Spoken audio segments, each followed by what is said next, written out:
Hi guys, welcome back to Mahabharatam series of idiots figuring out. So మీరు మన last ఎపిసోడ్లో కర్ణుడి ఎంట్రీ, ఇంకా ఆ కుమార విద్యా ప్రదర్శనలో కర్ణుడు కూడా పార్టిసిపేట్ చేస్తానని అడగడం మీరు చూసి ఉంటారు. సో ఇప్పుడు మన స్టోరీలో ప్రొసీడ్ అయ్యే ముందు ఒక్కొక్క క్యారెక్టర్ని ఇన్ డీటెయిల్ చూద్దాం. ఎందుకంటే మనం జనరల్ లైఫ్లో మహాభారతం గురించి విన్నవి మనసులో పెట్టుకొని మనం తెలియని సింపతి కొన్ని క్యారెక్టర్స్ కోసం డెవలప్ చేసుకున్నాం.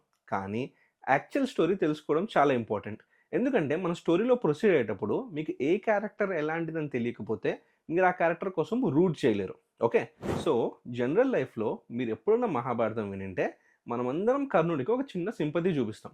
అది ఎందుకంటే మన మూవీస్లో పోర్ట్రే చేసిన దాన్ని బట్టి.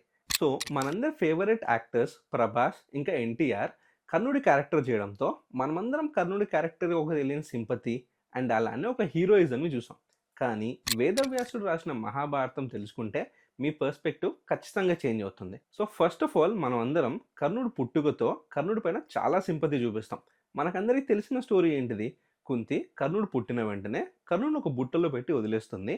అండ్ కర్ణుడు తల్లి తండ్రి ఆలనా పాలన లేకుండా పెరిగాడు. అండ్ పుట్టుకతో రాజు అయినా కూడా రాజభోగాలు ఏమీ అనుభవించలేదని మనం అనుకుంటాం. కానీ మనం అదర్ సైడ్ ఆఫ్ స్టోరీ చూద్దాం. కుంతి కర్ణుడిని బుట్టలో పెట్టి వదిలిన వెంటనే కర్ణుడు ఒక్కరోజు మాత్రమే ఒంటరిగా ఉన్నాడు. ఆ తర్వాత రోజు రాధకు దొరకడంతో రాధ కర్ణుని అల్లారు ముద్దుగా పెంచుకుంది. అండ్ వేదవ్యాసుడు రాసిన మహాభారతం ప్రకారం కర్ణుడు దొరికిన వెంటనే రాధలో మాతృత్వం వచ్చి తనకు పాలు కూడా వచ్చాయని రాశాడు. అదర్ సైడ్ మీరు చూస్తే పాండవులు మాత్రం అడవిలో పుట్టారు. పుట్టిన కొన్ని రోజులకే పాండురాజు అయిన వాళ్ళ నాన్న చనిపోయాడు. తిరిగి రాజ్యంకి వచ్చినా కూడా ఒక భీష్ముడు విదురుడు తప్ప ఎవ్వరూ వాళ్ళని ప్రేమగా చూడలేదు. చాలా కుళ్ళు కుతంత్రాలతో పాండవుల్ని ఎప్పుడెప్పుడు చంపుదామా అని చాలామంది వెయిట్ చేశారు. అలా అని కౌరవులు మాత్రం చాలా గొప్పగా పెరిగారని కాదు.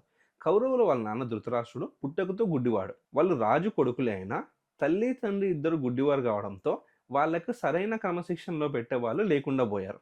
సో మీరు గమనిస్తే మన పాండవులు కౌరవులతో కంపేర్ చేస్తే కర్ణుడు చాలా బెటర్ లైఫ్ లీడ్ చేశాడు యాజ్ ఎ చైల్డ్.